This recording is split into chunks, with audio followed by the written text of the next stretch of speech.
একটি দোয়া। দর্শকবিন্দু, একটি দোয়া যা পড়লে হতাশা, দুশ্চিন্তা, বিপদ সংকট কেটে যাবে। দোয়াটি হলো সূরা কাসাসের 22 নম্বর আয়াত। এটা পড়লে দুশ্চিন্তা দূর হবে, হতাশা দূর হবে, বিপদ সংকট কেটে যাবে।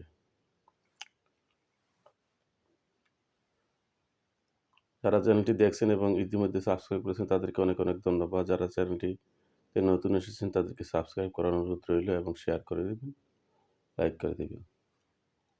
এতে করে আপনাদের এটা নিজে শুনলেন, অন্যরা শুনলে তা সওয়াব আপনিও পাবেন ইনশাআল্লাহ। রাব্বিন্নি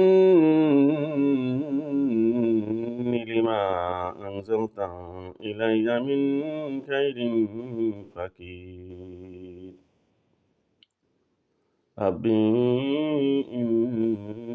লিমা আনজালতা ইলাইয়া মিন খাইরিন ফাকির। রাব্বিন্নি লিমা আনজালতা ইলাইয়া মিন খাইরিন ফাকির। ربي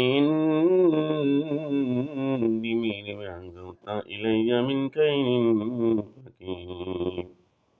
ربي إني لما أنزلت ربي إني لما أنزلت إلي من كيد فكير.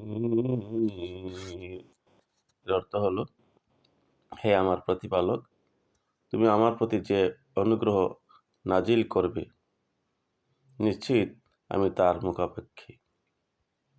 হে আমার প্রভু, আমার প্রতি যা তুমি নাজিল করবে নিশ্চয়ই আমি তার মুখাপেক্ষী।